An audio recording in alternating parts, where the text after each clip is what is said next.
Assalamualaikum warahmatullahi wabarakatuh.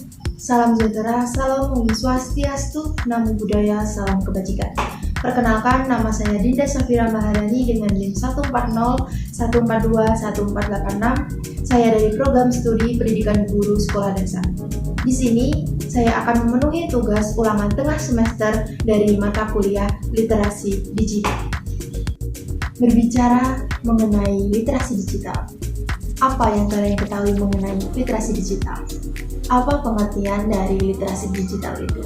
Literasi digital adalah sebuah pengetahuan dan kecakapan untuk menggunakan media digital, alat-alat komunikasi, atau jaringan dalam rangka mengevaluasi, menemukan, menggunakan, membuat informasi dan memanfaatkannya secara sehat, bijak, cerdas, cermat, tepat, dan patuh hukum dalam rangka membina komunikasi dan interaksi dalam kehidupan sehari-hari. Literasi digital juga dapat diartikan atau didefinisikan sebuah kemampuan menggunakan informasi dan komunikasi atau TIK untuk mengomunikasikan konten atau informasi dengan kecakapan kognitif dan teknika.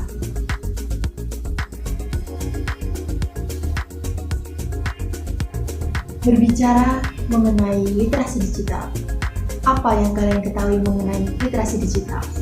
Apa pengertian dari literasi digital itu? Literasi digital adalah sebuah pengetahuan dan kecakapan untuk menggunakan media digital, alat-alat komunikasi, atau jaringan dalam rangka mengevaluasi, menemukan, menggunakan, membuat informasi dan memanfaatkannya secara sehat, bijak, cerdas, cermat, tepat, dan patuh hukum dalam rangka membina komunikasi dan interaksi dalam kehidupan sehari-hari. Literasi digital juga dapat diartikan atau didefinisikan sebuah kemampuan menggunakan informasi dan komunikasi atau TIK untuk mengomunikasikan konten atau informasi dengan kecakapan kognitif dan teknika. Mengenai literasi digital, di sini ada 7 pokok pembahasan dalam materi literasi digital. Yang pertama yaitu hubungan manusia dengan teknologi, yang kedua ada dampak positif dan negatif dari teknologi, yang ketiga ada IoT dan Big Data, yang keempat ada Artificial Intelligence, yang kelima ada e-commerce, dan yang keenam ada etika dunia cyber, yang ketujuh atau yang terakhir yaitu aturan hukum tentang informasi dan transaksi elektronik.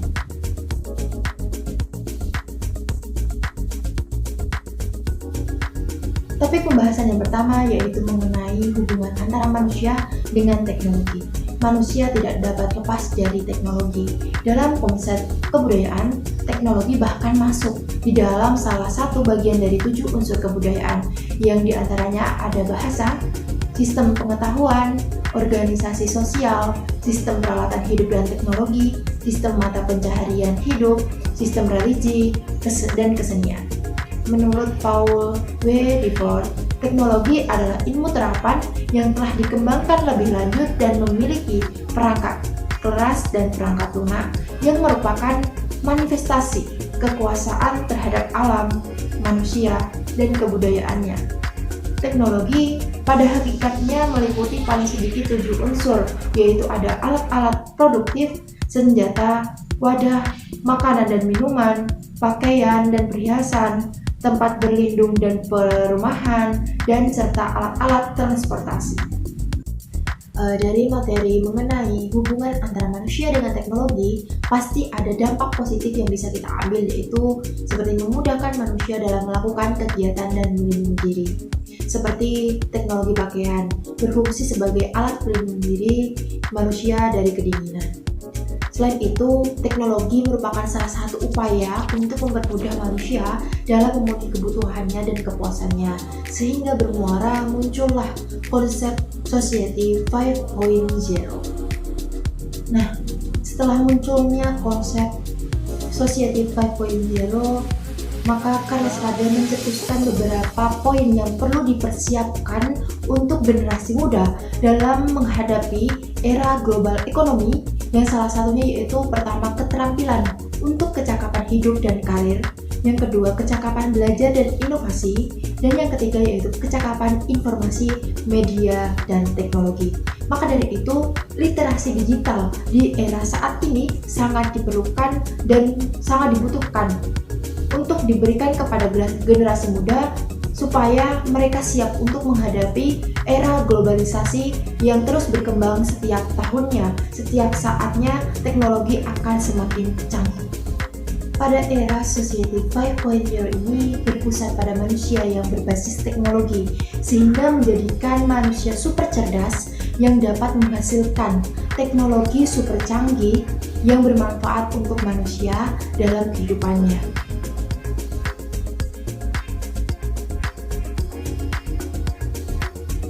Berbincang mengenai teknologi, pasti akan ditemukan dampak positif dan dampak negatifnya. Materi selanjutnya yang akan kita bahas yaitu mengenai dampak positif dan dampak negatif dari teknologi. Literasi digital melatih untuk menemukan, mengevaluasi, memanfaatkan, membagikan, serta membuat konten dengan menggunakan teknologi dan internet. Dengan begitu, adanya literasi digital ini memotivasi kita untuk mengantisipasi perkembangan digital.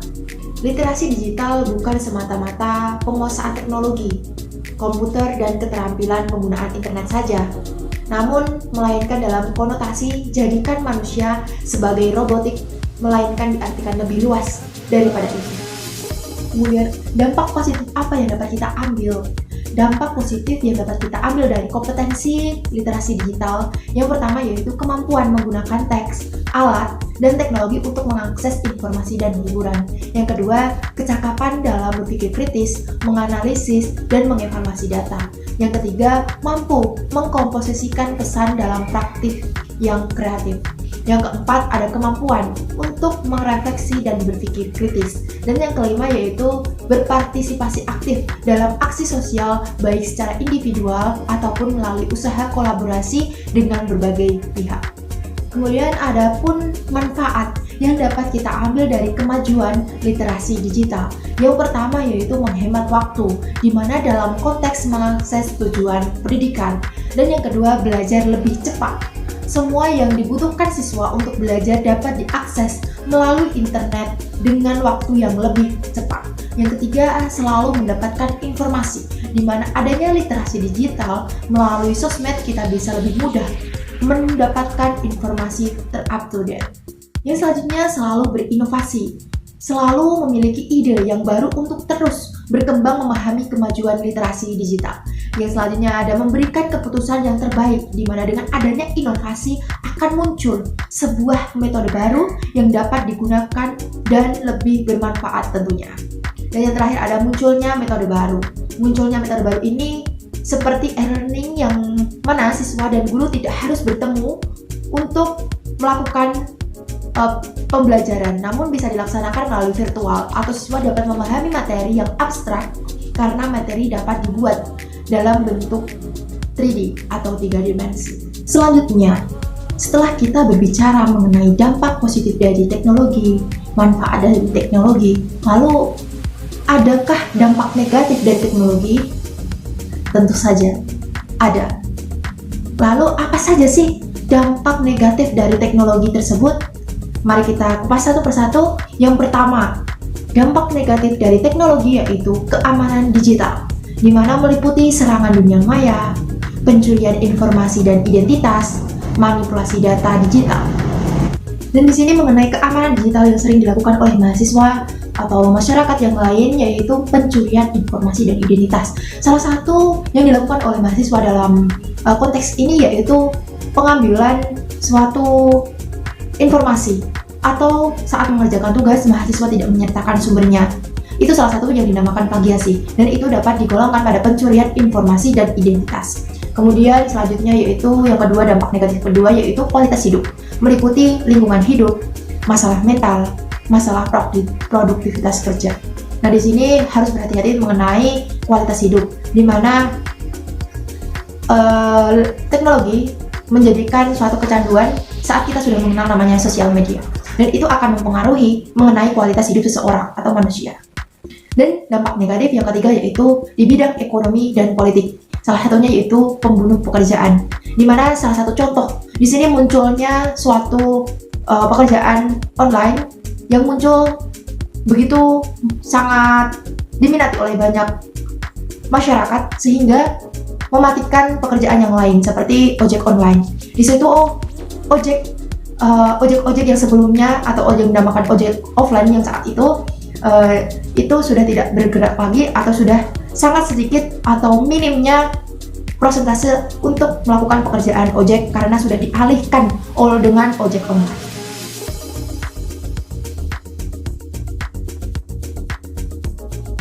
Yang selanjutnya yang akan kita bahas di sini adalah IoT dan Big Data, di mana IoT atau Internet of Things adalah sebuah konsep di mana suatu objek yang memiliki kemampuan untuk mentransfer data melalui jaringan tanpa memerlukan interaksi manusia ke manusia atau manusia ke komputer.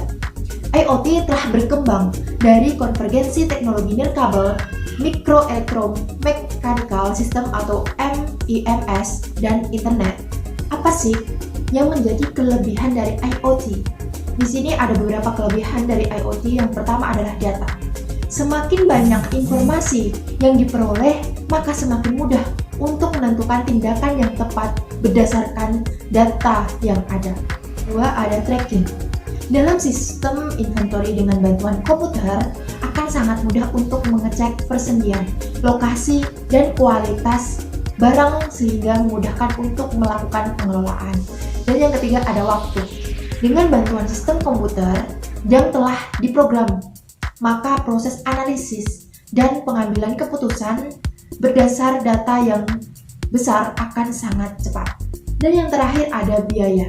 Dengan bantuan mesin yang kemampuannya dapat diatur dan dapat menggantikan pekerjaan manusia tidak perlu melakukan hal berat dan rumit. Big data adalah istilah yang menggambarkan volume data yang besar, baik data yang terstruktur maupun data yang tidak terstruktur. Big data telah digunakan dalam banyak bisnis, tidak hanya besar data yang menjadi poin utama, tetapi apa yang harus dilakukan organisasi dengan data tersebut. Kemudian muncullah sebuah pertanyaan, mengapa big data itu penting? Jawabannya adalah yang pertama, karena big data itu dapat mengurangi biaya, dapat mengurangi waktu, dapat mengambil sebuah keputusan yang cerdas dan cepat, dan dapat mendeteksi perilaku. Berbicara ke topik selanjutnya, mengenai Artificial Intelligence. Apa itu Artificial Intelligence? Yaitu sebuah kecerdasan buatan. AI merupakan mesin yang belajar dari pengalaman, menyesuaikan diri dengan inputan baru, dan melakukan tugas seperti manusia. Kemudian berbicara apa manfaat Artificial Intelligence? Di sini berbicara mengenai beberapa bidang yang dapat ditemukan beberapa manfaat dari Artificial Intelligence. Yang pertama di bidang medis, untuk meningkatkan efek pengobatan, seperti operasi robotik, perawat virtual, dan penciptaan obat baru. Yang kedua di bidang teknologi Artificial Intelligence dalam jurnalisme. Di situ salah satunya yaitu sebagai reporter robot. Dan yang ketiga ada perbaikan mobil menggunakan AR, yaitu Augmented Reality.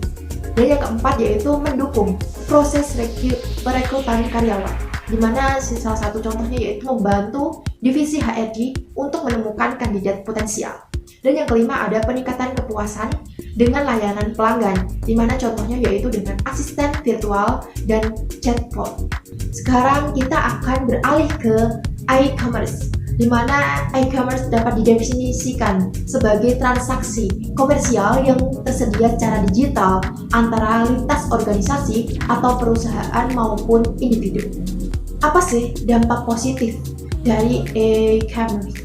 Yang pertama ada lebih kuat dari teknologi sebelumnya, yang kedua membawa perubahan fundamental terhadap perdagangan, dan yang ketiga ada perdagangan tradisional, di mana poin-poinnya yaitu konsumen sebagai target pasif, orientasi pemasaran massal, orientasi tenaga penjual, harga tetap, dan informasi asimetrik. Berbicara mengenai kelebihan e-commerce, apa saja sih yang menjadi kelebihan dari e-commerce? Yang pertama yaitu tersedia masif dan mudah ditemui, dan yang kedua mencapai pasar global, standar lebih umum, interaktif, keragaman informasi, kedalaman informasi, custom, dan teknologi sosial.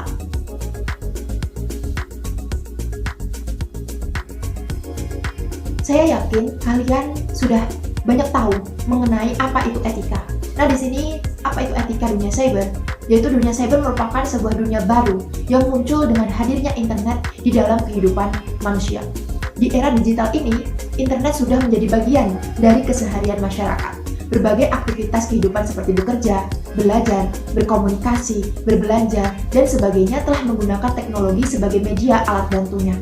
Hal tersebut juga membuat berbagai aturan kehidupan seperti norma, etika, dan regulasi yang berlaku di dunia nyata juga perlu diaplikasikan di dunia cyber.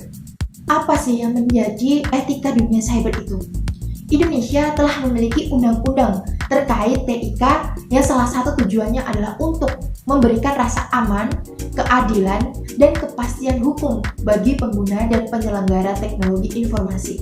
Undang-undang tersebut adalah Undang-Undang Nomor 19 Tahun 2016 tentang perubahan atas Undang-Undang Nomor 11 Tahun 2008 tentang informasi dan transaksi elektronik. Salah satu sebagai dari Undang-Undang ITE ini adalah terkait dengan perubahan yang dilarang khususnya dalam pasal 27 sampai dengan 29 yang terkait dengan konten. Dalam bersosial media, pastinya ada hal-hal yang perlu kita perhatikan. Apa sih yang perlu diperhatikan saat kita bersosial media? Salah satunya yaitu harus menghargai orang lain. Yang kedua, jangan lakukan plagiasi. Yang ketiga, hargai privasi. Yang keempat, ada berpikir kritis. Yang kelima, jangan unduh konten bajakan. Dan yang keenam yaitu yang kamu unggah adalah cerminan siapa dirimu.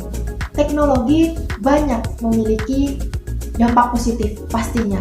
Karena apa? Dengan munculnya teknologi itu akan membantu banyak kegiatan manusia dalam kehidupan sehari-hari.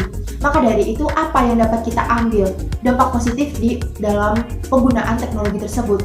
Yang pertama yaitu teknologi digunakan sebagai media penyebaran informasi, memperluas jaringan pertemanan, media promosi dalam bisnis, menyatukan kembali kerabat yang jauh, sarana pengembangan keterampilan dalam sosial, kemudian menjadikan lebih bersahabat, perhatian, dan empati.